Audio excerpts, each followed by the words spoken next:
പദഭാഷയുണ്ട്. നമ്മൾ പദഭാഷ്യം വായിക്കണില്ല, വാക്യഭാഷയാണ്. അതുകൊണ്ട് പോവുകയാണ്.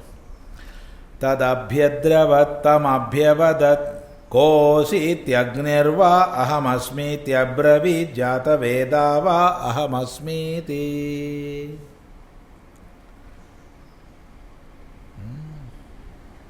തദഭ്യദ്രവത് തമഭ്യവദത് കോസീതി അഗ്നിർവാ അഹമസ്മീത്യബ്രവീത് ജാതവേദാ വാ അഹമസ്മീതി. അങ്ങനെ ഇപ്പം തന്നെ മനസ്സിലാക്കി വരാം എന്ന് പറഞ്ഞിട്ട് തത് അഭ്യദ്രവത്, അതിൻ്റെ അടുത്തേക്ക് വളരെ വേഗതയിൽ കുതിച്ചു അഗ്നി. അഭ്യദ്രവത്, വളരെ വേഗതയിലാണ് പോയത്. അദ്രവത് എന്നല്ല, അഭ്യദ്രവത്, അദ്രവത്, വളരെ വേഗതയിൽ കുതിച്ചു, കുതിച്ചെത്തി. എന്തിനാ? നീ ആരാന്ന് ചോദിച്ച് മനസ്സിലാക്കിയിട്ട് ഇവിടെ പറയാൻ വേണ്ടിയിട്ടാണ്. പക്ഷെ അവിടെ എത്തിയപ്പോഴത്തേക്ക് എന്തുണ്ടായി? ഉണ്ടാൻ പറ്റുന്നില്ല. ആരാന്ന് ചോദിക്കാൻ പറ്റണ്ടേ? അങ്ങനെ ഉണ്ടാവും ഇല്ലേ? 4 വർത്തമാനം ചോദിക്കണമെന്ന് വിചാരിച്ചാൽ നമ്മൾ ചില ആൾക്കാരുടെ അടുത്തേക്ക് പോകും. അവിടെ എത്തുമ്പോഴത്തേക്കും മിണ്ടാൻ പറ്റില്ല, നാവ് പൊങ്ങില്ല, തൊണ്ടയൊക്കെ വരണ്ടു. അപ്പോൾ ഒരു ചങ്ങാതി വന്ന് തൻ്റെ അടുത്തൊക്കെ നിൽക്കുന്നുണ്ട്. അപ്പോൾ യക്ഷം ഇങ്ങോട്ട് ചോദിച്ചു, തം അഭ്യവദത്, അവനോട് ചോദിച്ചു, അഗ്നിയോട് ചോദിച്ചു. ആര്? യക്ഷം. കോസി, നീ ആരടാ? കോസി കഹ അസി, നീ ആര്? നീ ആര്? ആരാ നീ വന്നിരിക്കണത്? ഇത്. അപ്പോൾ അങ്ങോട്ട് ചോദിക്കാൻ സാമർഥ്യം ഉണ്ടായിട്ടില്ലെങ്കിലും ഇങ്ങോട്ട് നീ ആരെന്ന് ചോദിച്ചപ്പോൾ ഒരു വിധത്തിൽ മറുപടി പറഞ്ഞു ഒപ്പിക്കുകയാണ്. അഗ്നിർവാ അഹമസ്മി, വൈ നിശ്ചയമായും, അഹം ഞാൻ അഗ്നിയാണ്, ഞാൻ അഗ്നിയാണ്. അപ്പോൾ ചിലപ്പോൾ നമുക്കങ്ങനെ ഉണ്ടാവും. ഇപ്പോൾ ചില ആൾക്കാരോട് സംസാരിക്കാനൊന്നും പറ്റില്ല, തൊണ്ടയൊക്കെ വരണ്ടു പോവും. പക്ഷേ ഒരക്ഷരാണ്ട് പറഞ്ഞു കഴിഞ്ഞാൽ പിന്നെ തിരക്കേടില്ല. അങ്ങനെ ഉണ്ടാവില്ല? സ്റ്റാർട്ടിങ് ട്രബിൾ എന്നാണ് ആദ്യത്തെ ഒരു പ്രശ്നം. അങ്ങനെ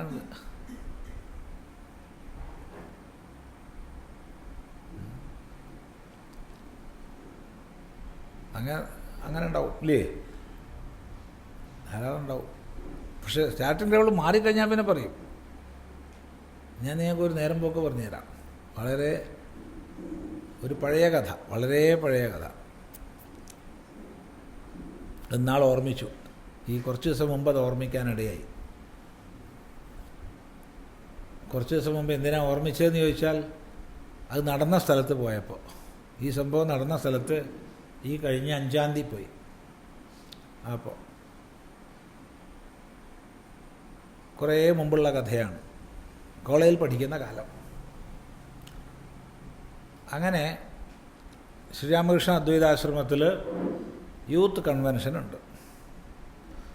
അപ്പോൾ ആ യൂത്ത് കൺവെൻഷനിൽ പങ്കെടുക്കുകയാണ്. അന്ന് അവിടെ വിഷയാവതരണം ചെയ്തത്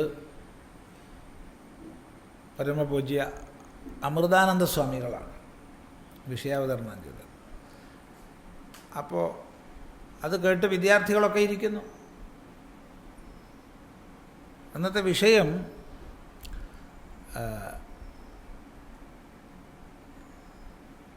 influence of Swami Vivekananda on Mahatma Gandhi and the freedom movement എന്നുള്ളതാണ്. ഇപ്പോൾ സ്വാമിജി പലതും പറയാൻ വിട്ടുപോയി എന്നൊരു തോന്നൽ, അത് അഹങ്കാരം കൊണ്ടും ആവാം, അല്ലേ? ഞാൻ വലിയ വിവരമുള്ള ആളാണല്ലോ, ഞാൻ വിവരത്തിൽ മോശമല്ലല്ലോ. ഇപ്പോൾ സ്വാമി പല പോയിൻറ്റും വിട്ടുപോയിട്ടുണ്ട്. അത് ബോധപൂർവം വിട്ടതായിരിക്കും എന്ന് മനസ്സിലാക്കാനുള്ള ബുദ്ധിയൊന്നും അന്നില്ലാതെ കൂട്ടിക്കോളൂ. ഇന്നുണ്ടോയെന്ന് വെച്ചാൽ ഒന്നുമില്ല, എന്നാലും പറയുകയാണ്. അപ്പോൾ ഈ കുട്ടിക്കൊരു താല്പര്യം, ഇതൊന്ന് പറയണമല്ലോ, എന്താ പറഞ്ഞാൽ. പക്ഷെ പറയണമെങ്കിൽ 2 കടമ്പുണ്ട്. ഒന്ന്, സ്വാമിക്ക് മലയാളമല്ല, ഇംഗ്ലീഷ് തന്നെ പ്രസംഗിക്കണം. നമ്മുടെ ഇംഗ്ലീഷ് ആണെന്ന് വെച്ചാൽ വളരെ നിലവാരം കുറഞ്ഞതാണ്. കാരണം മലയാളം മീഡിയത്തിലാണ്, മലയാള മാധ്യമത്തിലാണ് പഠിച്ചു വന്നിട്ടുള്ളത്. എന്നാലും മോശമൊന്നും അല്ലല്ലോ, അത്ര മോശക്കാരനല്ലല്ലോ ഞാൻ എന്ന് വിചാരിച്ച് അഭിപ്രായ പ്രകടനത്തിന് പേര് കൊടുത്തു കയറി. അപ്പോഴാണ് പറഞ്ഞ് കസറാമായിരുന്നു. പക്ഷേ ഈ പ്രതികരണങ്ങൾക്ക് സമയം വേറെയാണ്. ഇവിടെ ഇപ്പോൾ നമ്മൾ ക്ലാസ്സിൻ്റെ ഇടയ്ക്ക് പറയണ പോലെ അനുവദിക്കില്ല, അതിന് സമയം വേറെ ഉണ്ട്. അപ്പോൾ സ്റ്റേജിൽ കയറിയപ്പോൾ താഴത്തേക്ക് നോക്കിയപ്പോൾ ആരൊക്കെയാ ഭഗവാനെ, നമ്മൾ ഏറ്റവും അധികം പൂജിക്കുന്ന, ആദരിക്കുന്ന, കേരളത്തിൽ തന്നെ ഏറ്റവും വലിയ വേദാന്ത വിദ്വാൻമാരാണ്. മൃഡാനന്ദ സ്വാമികൾ ഇങ്ങനെ ഇരിക്കുന്നു, ചക്രാനന്ദ സ്വാമികൾ ഇങ്ങനെ ഉണ്ട്, സുപ്രഭാനന്ദ സ്വാമികൾ ഇങ്ങനെ ഇരിക്കുന്നുണ്ട്, ഗണാനന്ദ സ്വാമികളുണ്ട്, ഈ വിഷയാവതരണം ചെയ്ത അമൃതാനന്ദ സ്വാമികളുണ്ട്. അതായത് കേരളത്തിൽ, അമൃതാനന്ദ സ്വാമി കേരളത്തിലല്ല, ബാക്കി എല്ലാവരും കേരളത്തിലെ മഹാരഥന്മാരൊക്കെ ഉണ്ട്. സന്യാസിമാരുടെ കൂട്ടത്തിൽ ഏറ്റവും കേവന്മാർ. മുട്ട് രണ്ടും കൂടി അടിച്ചിട്ടുണ്ടല്ലോ, ബോധം കെട്ട് വീഴുമോ, എന്താണ് ഇപ്പോൾ ഉണ്ടാവുക ഒന്നും അറിയില്ല, ഒരു പിടിയില്ല. ശബ്ദം പോയിട്ട് തൊണ്ട ഇളകുണ്ടോ, എന്തെങ്കിലും ശബ്ദം പുറത്ത്, ഇംഗ്ലീഷൊക്കെ വരണമെങ്കിൽ എന്തെങ്കിലും തുടങ്ങണ്ടേ, നല്ല ഇംഗ്ലീഷോ ഹിന്ദിയോ എന്തെങ്കിലും ഒന്ന് വരുള്ളൂ. ഒരക്ഷരം വരുന്നില്ല. അവിടെ നിന്ന് വിറക്കി തന്നെ എന്ത് പറയാവും വിറച്ചിട്ടുണ്ടാവുക, ആലോചിച്ച് നോക്കുക. കാരണം ഇവരെ മുമ്പിൽ കാണുന്ന ഇങ്ങനത്തെവരല്ലേ, മഹാരഥന്മാരല്ലേ. മൃഡാനന്ദ സ്വാമി എന്നൊക്കെ പറഞ്ഞാൽ മൃഡാനന്ദ സ്വാമി മാത്രമോ, ഇവരൊക്കെ ഉണ്ട്. അതും എല്ലാവർക്കും പേടി സ്വപ്നാണ് സുപ്രഭാനന്ദ സ്വാമി എന്ന് പറഞ്ഞാൽ. പിന്നെ 10-300 ആൾക്കാർ ഹാളിൽ. അപ്പം മൃഡാനന്ദ സ്വാമി കൈകൊണ്ട് കാണിച്ചു, നീ പറഞ്ഞോ. ആ മൃഡാനന്ദ സ്വാമി കൈകൊണ്ട് കാണിച്ചപ്പോൾ തുടക്കത്തിലൊരു തൊണ്ടയൊക്കെ ഒന്ന് ശരിയാക്കി, പിന്നെ അവിടെ സുഖമായിട്ട് പ്രസംഗിച്ചു. അസലായിട്ട് ഒരു ഒന്നാന്തരം പ്രസംഗം അവിടെ ചെയ്തു. ആദ്യത്തെ പ്രശ്നമുള്ളൂ, അതാണ്. കഴിഞ്ഞാൽ പിന്നെ പ്രസംഗിക്കും. അതെ, അപ്പോൾ ആദ്യം അഗ്നി എന്ന് പറഞ്ഞപ്പോൾ ഒരു തോന്നൽ കുറച്ച് കുറഞ്ഞു പോയോ. നിൻ്റെ പേരെന്താന്നാ പറഞ്ഞത്? അഗ്നി. അത് പോരാ, അതിൽ കുറച്ച് കുറവുണ്ട്. അഗ്നി എന്ന് പറഞ്ഞാൽ അഗ്രേ നയതി എന്നാണ്, മുമ്പിൽ നയിക്കുന്നവൻ. എന്ത് നയിക്കുന്നവൻ? ദേവന്മാർക്ക് ഹവിസുകളൊക്കെ കൊണ്ടെത്തിച്ചു കൊടുക്കുന്നവൻ. അത് മതിയോ? അതായത് പലര് അർപ്പിക്കുന്നതായ ഹവിസുകൾ ദേവന്മാർക്ക് എത്തിച്ചു കൊടുക്കുന്ന ഒരു തൊഴിലാണ് എൻ്റെ എന്ന് പറഞ്ഞാൽ അതിലൊരു കുറച്ചിലുണ്ടോയെന്നൊരു സംശയം.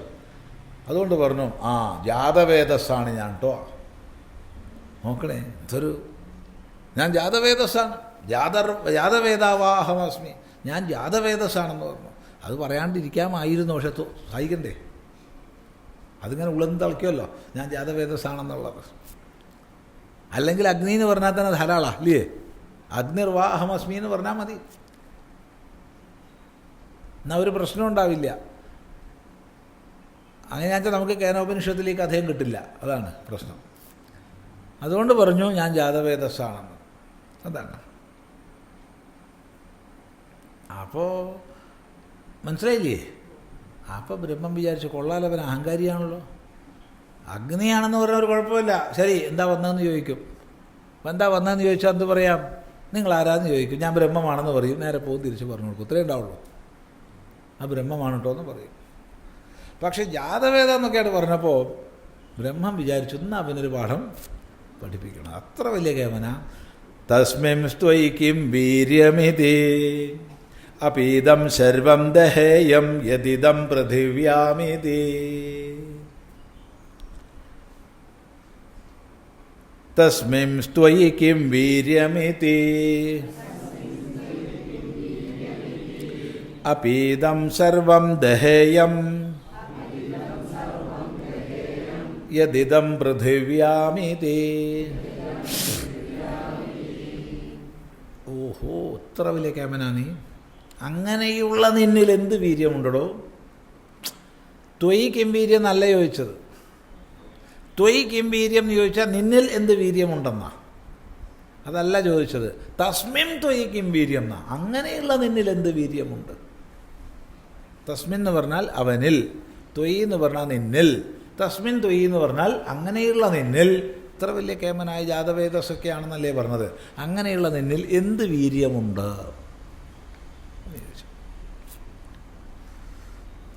അപ്പി ഇതം സർവം ദഹേയം, ഞാൻ എല്ലാത്തിനെയും ദഹിപ്പിക്കും, ഞാൻ എല്ലാത്തിനെയും ദഹിപ്പിക്കും. യദിദം പൃഥിവ്യാം, ഈ പൃഥിവിയിൽ എന്തുണ്ടോ അതിനെ മുഴുവൻ ഞാൻ ദഹിപ്പിക്കും. ഇതാണ് ശരിയല്ലേ? അഗ്നി വിചാരിച്ചാൽ ഭൂമികളെല്ലാം ദഹിപ്പിക്കാം. അവിടെ ഭാഷ്യകാരൻ പറയുന്നുണ്ട് ഭൂമിയിൽ, ഇവിടെ ഭാഷിച്ച പദഭാഷ്യത്തിൽ ഭൂമിയിൽ എന്ന് പറഞ്ഞാൽ അന്തരീക്ഷത്തിലുള്ളതും ഒക്കെ ഉൾപ്പെടും, എല്ലാം അഗ്നിയാൽ ദഹിക്കും. ശരി, അപ്പോൾ ബ്രഹ്മം എന്ത് ചെയ്തു? യക്ഷം എന്ത് ചെയ്തു? തസ്മൈ തൃണം നിദധാവേദദ്ദഹേതി തദുപപ്രേയായ സർവജവേന തന്ന ശശാകദഗ്ധ്വം സ തത ഏവ നിവവൃതേ നൈതദശകം വിജ്ഞാതും യദേതദ് യക്ഷമിതി.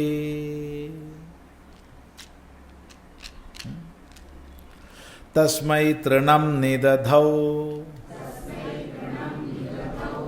ഏതദ്ദഹേതി തദുപപ്രേയായ സർവജവേന തന്ന ശശാകദഗ്ധ്വം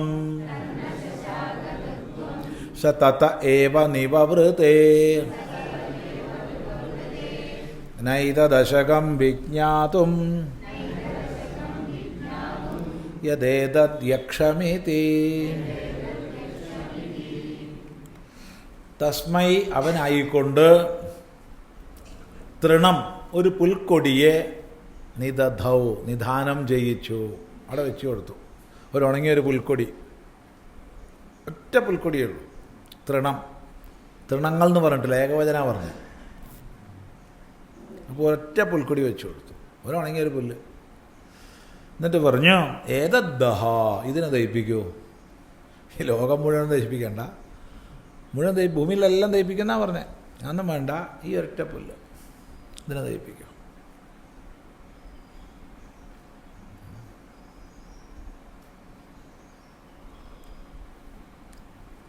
അപ്പോൾ ഈ യക്ഷം ഒരു ഉണങ്ങിയ പുല്ല് വെച്ചപ്പോൾ അഗ്നിയുടെ ഉള്ളിൽ ചിന്ത വന്നിട്ടുണ്ടാവും, എന്താ ചതി ഉണ്ടോ ഭഗവാനെ, അല്ലേ?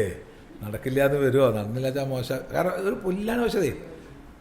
അപ്പോൾ അഗ്നിക്കും ബുദ്ധിയുണ്ടല്ലോ. അപ്പോൾ എന്ത് ചെയ്തു? ഉള്ള ശക്തി മുഴുവൻ സമാഹരിച്ചു. സർവജവേന, എല്ലാ വീര്യത്തോടും കൂടെ. ജവം വീര്യം വേഗം എന്നൊക്കെ അർത്ഥം. എല്ലാ വേഗത്തോടും കൂടെ, എല്ലാ വീര്യത്തോടും കൂടെ തതുപപ്രയായ അതിൻ്റെ അടുത്തേക്ക് പോയി. അപ്പോൾ അവിടെ ചോദ്യം വരിക, ഇത് മാത്രമേ ഉള്ളൂ, തതുപപ്രയായ എന്ന് പറഞ്ഞാൽ മതി, സർവജവേന എന്ന് പറയണ്ട. അപ്പോൾ സർവജവേന എന്ന് പറയുന്ന കാരണം ഇതാണ്, അഗ്നിക്ക് കുറച്ചൊരു സംശയം വന്നിട്ടുണ്ട്.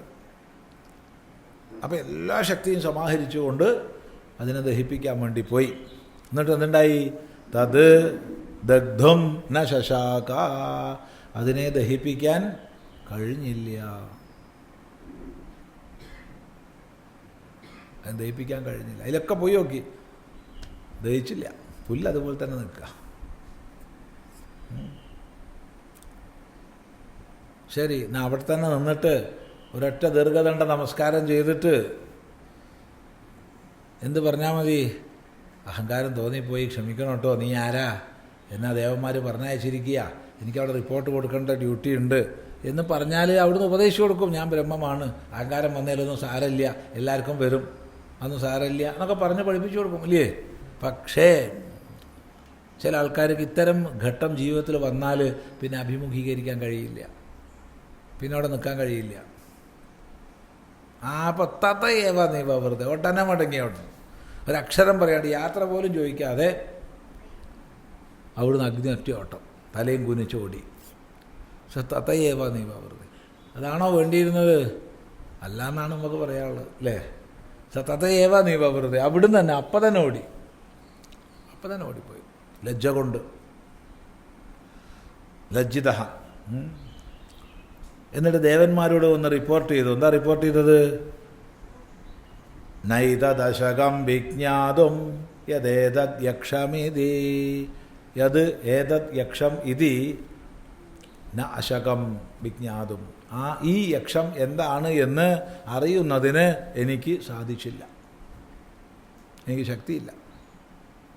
എന്താണ് ഈ യക്ഷം എന്ന് അറിയുന്നത് എനിക്ക് ശക്തിയില്ല. ഇവിടെ ഒരു ചോദ്യം വരുന്നുണ്ട്.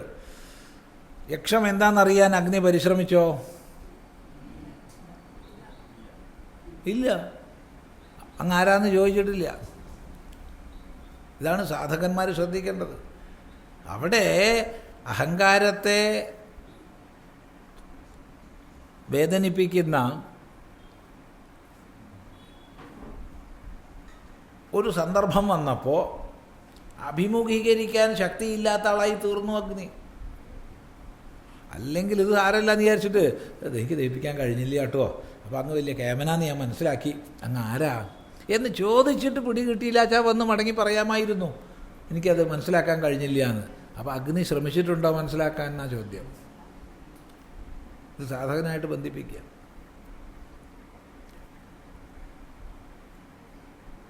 കത്തിക്കാൻ പറഞ്ഞു, കത്തിക്കാൻ കഴിഞ്ഞില്ല, എന്നാലും വന്ന കാര്യം നടത്തിക്കൂടെ? വന്ന കാര്യം കത്തിക്കല അല്ലല്ലോ.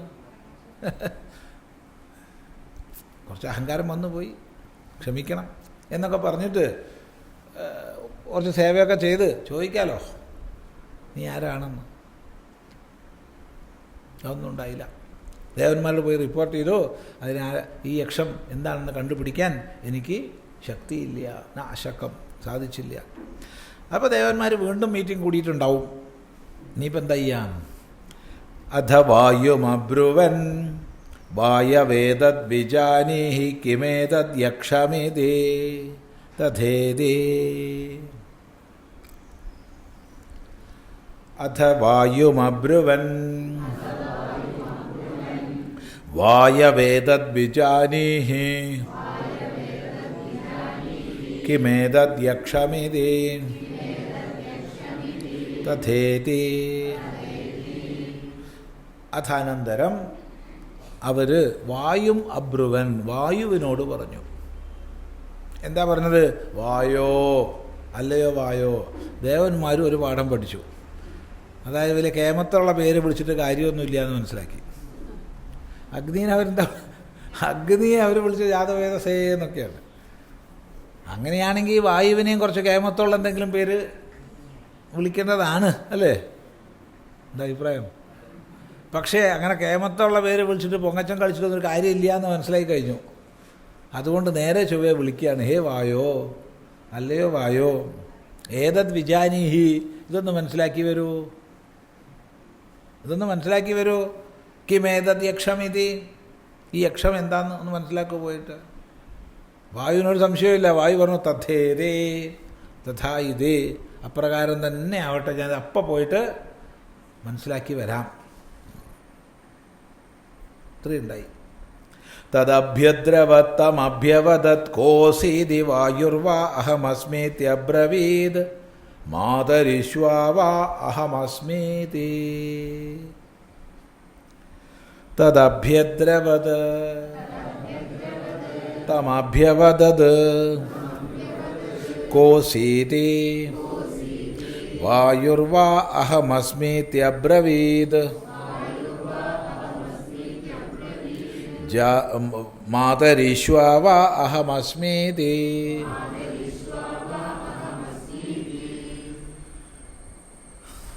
തദഭ്യദ്രവത്, അഗ്നി പോലെ തന്നെ അതിൻ്റെ നേർക്ക് വളരെ വേഗതയിൽ ഓടി. അവിടെ ചെന്ന് മിണ്ടാൻ കഴിയണില്ല. ആരാന്ന് ചോദിക്കാനാ പോയത്, ഒന്നും പ്രവർത്തിക്കണില്ല. അപ്പോൾ അത് ഇങ്ങോട്ട് ചോദിച്ചു. തം അഭ്യവദത്, അവനോട് അത് ചോദിച്ചു. എന്താ ചോദിച്ചത്?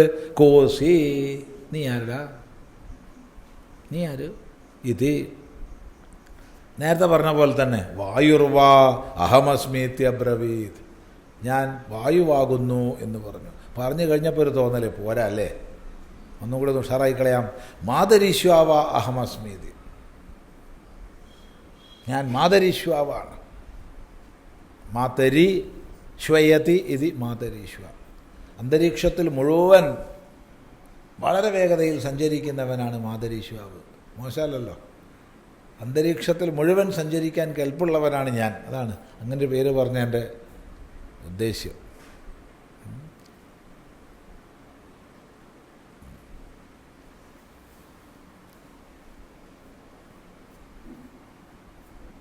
അപ്പോൾ നമ്മൾ മനസ്സിലാക്കേണ്ട, ആദ്യം ഞാനാരാന്ന് പറയാൻ പോലും ശക്തിയില്ലാതായി പോയ ആളാണ് പിന്നെ പറയണത് എന്ത്, മാതരീശ്വ. ഓ അങ്ങനെയല്ലേ, ഇത്ര വലിയ ആളാണോ? എന്നാൽ പിന്നെ നിൻ്റെ ഉള്ളിൽ എന്താണ്? വീര്യം. തസ്മിം സ്ത്വയിക്കും വീര്യമിതി അപീതം സർവമാദദീയ യദിദം പൃഥിവ്യാമിതി. തസ്മിം സ്ത്വയിക്കും വീര്യമിതി അപീതം സർവമാദദീയ യദിദം പൃഥിവ്യാമിതി. ഓ അങ്ങനെയുള്ള നിന്നിൽ എന്താണ് വീര്യം?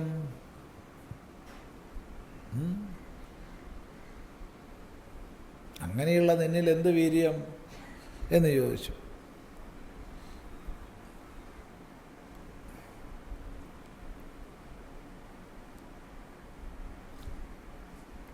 ഇതിപ്പോൾ അങ്ങനെയുള്ള നിന്നിൽ നിന്ന് ചോദിക്കില്ലായിരുന്നു ഞാൻ വായുവാണെന്ന് മാത്രം പറഞ്ഞ് നിർത്തിയിരുന്നെങ്കിൽ അല്ലേ. ഞാൻ വായുവാണ് പോരാ പോരാ, ഞാൻ മാതരീശ്വാവാണെന്ന് പറഞ്ഞുകൊണ്ടാണല്ലോ കുറച്ച് അഭിമാനത്തിൻ്റെ ആധിക്യം എന്നുള്ളത്. അതുകൊണ്ടായിരിക്കും ചോദിച്ചിട്ടുണ്ടാവുക അങ്ങനെയുള്ള നിന്നിൽ നിന്ന്. അല്ലെങ്കിൽ നിന്നിൽ നിന്ന് മാത്രമേ ചോദിക്കുള്ളൂ. ചിലപ്പോൾ ചോദിക്കാനും സാധ്യതയില്ല, നീ എന്തിനാ വന്നതെന്നാണ് ചോദിക്കുക അല്ലേ. ശരിയല്ലേ?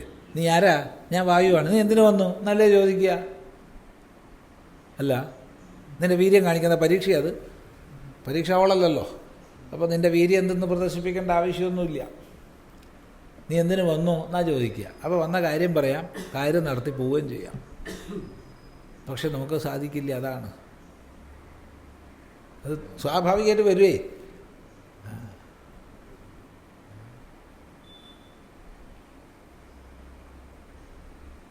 ഇന്നാരാ അവിടെ സ്വാഗതം പറയുന്ന ആൾ? ഇന്നാളാ ഒന്ന് പണ്ഡിതരത്നം എന്നൊക്കെ ഒന്ന് പറഞ്ഞോളൂ കേട്ടോ.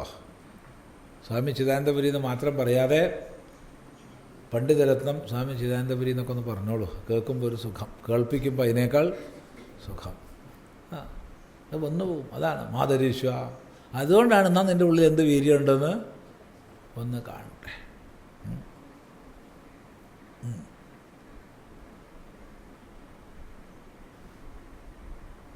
ഒരു ഗ്രാമത്തിൽ നാട്ടുമധ്യസ്ഥൻ ഒക്കെ മറ്റ് വ്യവഹാരിയൊക്കെ ആയിരിക്കുന്ന ഒരാൾ, കുറേ പ്രായമുള്ള ആളാണ്. അങ്ങനെ മൂപ്പരെ കാണാൻ വേണ്ടിയിട്ട് കുറച്ച് ദൂരെ ദിക്കൊന്ന് രണ്ടുപേർ വന്നു. ഇത് കഥയല്ല, ഉണ്ടായിട്ടുള്ളതാണ്. അപ്പോൾ ഈ ദൂരെ ദിക്കുന്ന് വന്നവർ വളരെ ഈ ഭൗതിക രീതിയാ വലിയ വിദ്യാഭ്യാസമൊക്കെ ഉള്ള ആൾക്കാരാണ്. ഈ വ്യവഹാരി നാട്ടുമധ്യസ്ഥനൊക്കെ അയാൾ വലിയ സ്വത്തുള്ള ആളാണ്. വലിയ സ്വത്തിച്ചാൽ വലിയ സ്വത്ത്. പക്ഷെ ഭൗതിക വിദ്യാഭ്യാസമൊക്കെ അത്രയേ ഉള്ളൂ. അങ്ങനെ ഇവർ വന്നു, ഇവരെയൊക്കെ സ്വീകരിച്ചിരുത്തി ചായ, പലഹാരം, ഇഡ്ഡലി, ദോശ ഒക്കെ ആയി. എന്നാൽ കാര്യത്തിലേക്ക് കിടക്കുക. അപ്പോൾ കാര്യത്തിലേക്ക് കിടന്നപ്പോൾ അവർ സംസാരിച്ചപ്പോൾ ഇദ്ദേഹം യെസ് എന്ന് പറഞ്ഞു. അവർ മലയാളത്തിലാണ് സംസാരിച്ചത്, ശുദ്ധ മലയാളത്തിലാണ് മറ്റവർ സംസാരിച്ചത്. ഉടനെ ഇദ്ദേഹം എന്ത് പറഞ്ഞു? യെസ് എന്ന് പറഞ്ഞു. അവിടെ എസ് ശരിയാ, മനസ്സിലായില്ല? അവിടെ എസ് തന്നെയാണ് പറയേണ്ടത്. കുറച്ച് കഴിഞ്ഞാൽ വേറെ കാര്യം പറഞ്ഞപ്പോൾ ഇദ്ദേഹം പറഞ്ഞു നോ. അവിടെ അത് ശരിയാ, നോ തന്നെയാണ് പറയുന്നത്. മൂന്നാമതൊരു എന്തോ പറഞ്ഞപ്പോൾ ഇദ്ദേഹം ഓൾ റൈറ്റ് എന്ന് പറഞ്ഞു. അതും ശരിയാ. ഉടനെ മറ്റേ ആൾ ഇംഗ്ലീഷ് തുടങ്ങി. ഇയാൾക്ക് ഇംഗ്ലീഷിന് എന്തെങ്കിലും അറിയോ? ഒന്നും അറിയില്ല. ആകെ യെസ്, നോ, ഓൾ റൈറ്റ് അങ്ങനെ കുറച്ചേ അറിയുള്ളൂ. മറ്റേ ആൾ ഇംഗ്ലീഷ് പറഞ്ഞാൽ, കാരണം അയാൾ ഇംഗ്ലീഷ് പറയാൻ ന്യായമുണ്ട്. കാരണം ഇയാൾ യെസ് പറയേണ്ടടുത്താണ് യെസ് പറഞ്ഞത്, നോ പറയേണ്ടടുത്താണ് നോ പറഞ്ഞത്, ഓൾ റൈറ്റ് പറയേണ്ടടുത്താണ് ഓൾ റൈറ്റ് പറഞ്ഞത്. ഇതിൽ കവിഞ്ഞൊരു ഇംഗ്ലീഷ് മൂപ്പർക്ക് അറിയില്ല. അപ്പോൾ മറ്റേ ആൾ വേഗം ഇംഗ്ലീഷ് തുടങ്ങി. ഇംഗ്ലീഷ് തുടങ്ങിയപ്പോൾ കാരണവർ അതിനേക്കാൾ വലിയ ബുദ്ധിമാനാണ്. കാരണവർ പറഞ്ഞു, കാര്യസ്ഥനോട് പറഞ്ഞു, എടോ ഒക്കെ മനസ്സിലാക്കട്ടോ, ഞാൻ ഒന്ന് പോയി വരട്ടെ, പറമ്പ് പോയി വരട്ടെ. അപ്പോൾ കാരണവർ എത്ര കേമനാന്ന് ആലോചിച്ച് നോക്കും.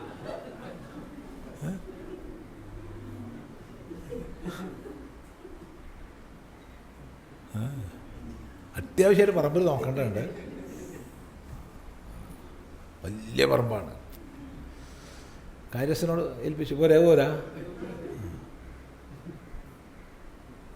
അതാണ്. അപ്പോൾ അതുകൊണ്ടാണ് പരീക്ഷ വന്നത്, അല്ലെങ്കിൽ പരീക്ഷ വരില്ല. അപ്പം എന്ത് വീര്യമുണ്ട് നിന്നുള്ളിൽ? അപീതം സർവമാദതീയ യതിതം പൃഥിവിയാം. ഈ ഭൂമിയിൽ എന്തുണ്ടോ എല്ലാത്തിനെയും ഞാൻ ആദാനം ചെയ്യും, എല്ലാത്തിനെയും ആദാനം ചെയ്യും, എല്ലാത്തിനും എടുക്കും. ഭൂമിയിലുള്ള എല്ലാത്തിനെയും ഞാൻ എടുക്കും. അത്ര വീര്യം എൻ്റെ ഉള്ളിലുണ്ട്. ഓ ശരി. തസ്മൈ തൃണം നിദധാവേതദ് ആദസ്വേദി തദുപപ്രേയായ സർവജവേന തന്ന ശശാകാദാതും സതത ഏവ നിവവൃതേ നൈതദശകം വിജ്ഞാതും യദേതദ് യക്ഷമിതി. നേരത്തെ പോലെ തന്നെ ഒരു മാറ്റവും. തസ്മൈ തൃണം നിദധൗ ഏതദാദസ്വേദി തദുപപ്രേയായ സർവജവേന തന്ന ശശാകാദാതും സതത ഏവ നിവവൃതേ നൈതദശകം വിജ്ഞാതും യദേതദ് യക്ഷമിതി. അവനായിക്കൊണ്ട് ഒരു പുൽക്കൊടിയെ മുമ്പിൽ വെച്ച് കൊടുത്തു. നേരത്തെ പുൽക്കൊടി തന്നെയാവും, അത് നഷ്ടപ്പെട്ടൊന്നുമില്ലല്ലോ, അത് അവിടെ തന്നെ ഉണ്ടല്ലോ. അത് നീക്കി വെച്ച് കൊടുത്തു. എന്നിട്ട് പറഞ്ഞു, ഏതദാദസ്വ, ഇതിനെടുത്തോളൂ. ഈ ലോകം മുഴുവൻ എടുക്കൊന്നും വേണ്ട, ഈ പുൽക്കൊടിയൊന്നെടുക്കും. തതുപപ്രയായ സർവജവേന, എല്ലാ ശക്തിയും സമാഹരിച്ച് അതിൻ്റെ അടുത്തേക്ക് പോയി. തന്ന ശശാകാദാതും, അതെടുക്കാൻ സാധിച്ചില്ല. തത്തയേവ നിവവൃത, അപ്പം തന്നെ അവിടുന്ന് മടങ്ങി. എന്നിട്ട് ദേവന്മാരെടുത്തിട്ട് പറഞ്ഞു, നൈതദശകം വിജ്ഞാതും കിമേ യഥേതദ് യക്ഷമിതി. ആ യക്ഷം എന്താണെന്ന് മനസ്സിലാക്കാൻ സാധിച്ചില്ല എന്ന് പറഞ്ഞു. അപ്പോൾ ദേവന്മാർ വീണ്ടും മീറ്റിംഗ് കൂടിയിട്ടുണ്ടാവും, അല്ലേ? ഉണ്ടാവും. ഇനിയിപ്പോൾ നമ്മൾ ഓരോരുത്തർ പോണത് ബുദ്ധിയല്ല, എല്ലാവർക്കും ഈ ഗതികേട് തന്നെയാണ് വരിക. അപ്പോൾ നമ്മുടെ ദേവരാജാവിനെ തന്നെ പറഞ്ഞയക്കാം. ദേവരാജാവിനെ ഒഴിഞ്ഞു മാറാൻ പറ്റുമോ? എനിക്കത് കണ്ടുപിടിക്കാനാവില്ല എന്നും പറയാൻ പറ്റില്ലല്ലോ. ദേവേന്ദ്ര പദവി നഷ്ടപ്പെടില്ലേ? വലിയ പ്രശ്നമാണത്. അധേന്ദ്രമബ്രുവൻ മഘവൻ ഏതദ് വിജാനീഹി കിമേതദ് യക്ഷമിതി തഥേതി തദഭ്യദ്രവത് തസ്മാതിരോദധേ. അധേന്ദ്രമബ്രുവൻ മഘവൻ ഏതദ് വിജാനീഹി കിമേതദ് യക്ഷമിതി തഥേതി തദഭ്യദ്രവത് തസ്മാതിരോദധേ.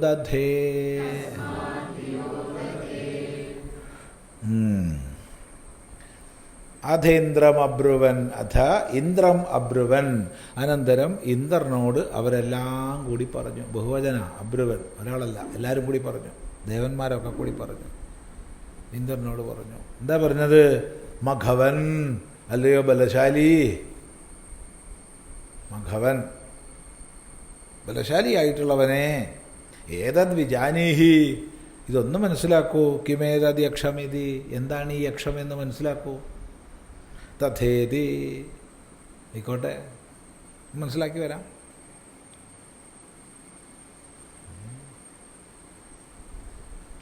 തദഭ്യദ്രവത്, അതിൻ്റെ നേർക്കോടി ഇന്ദ്രൻ. എന്നിട്ട് എന്തുണ്ടായി? തസ്മാ തിരോദധേ, അവിടുന്ന് തിരോധാനം ചെയ്തു. ആ യക്ഷം അവിടുന്ന് തിരോധാനം ചെയ്തു പോയി. അപ്പം എന്താ അത് അങ്ങനെ? ഒന്നുകിൽ ഇതിങ്ങനെ നാടകം തുടരേണ്ട ഒരു ഉപദേശ സാഹചര്യം ഉണ്ടാക്കാം എന്ന് വിചാരിച്ചിട്ടുണ്ടാവും ഒന്നുകിൽ, അല്ലെങ്കിൽ ഇന്ദ്രൻ ഞാൻ വലിയ ദേവേന്ദ്രനാണ് എന്നൊക്കെയുള്ള അഭിമാനത്തിൻ്റെ ആധിക്യം ഉണ്ടാവും. അത്ര അഭിമാനം ഉണ്ടെങ്കിൽ അവൻ കാണുകയും കൂടി വേണ്ടാന്ന് വിചാരിച്ചിട്ടുണ്ടാവും. അതെ, ഇത്ര വലിയ അഭിമാനത്തോടു കൂടിയാണെങ്കിൽ അവന് ദർശനമേ കൊടുക്കണ്ടെന്ന് വിചാരിച്ചിട്ടുണ്ടാവും.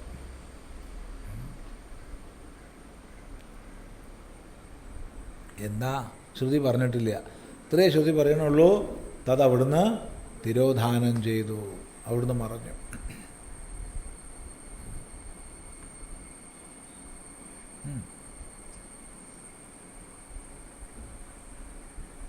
മൂന്ന് മുതൽ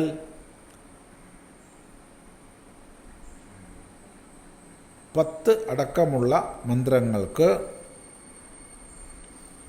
ഒരൊറ്റ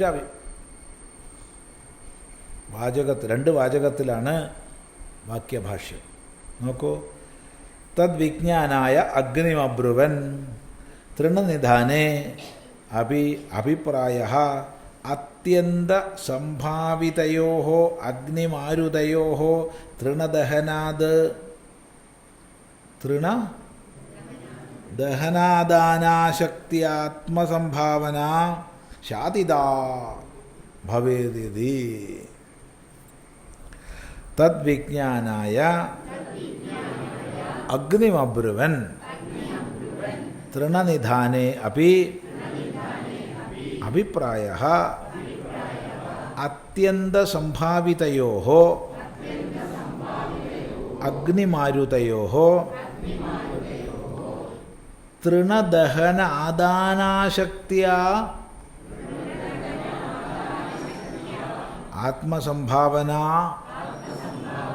ശാതിതാ ഭവേത്.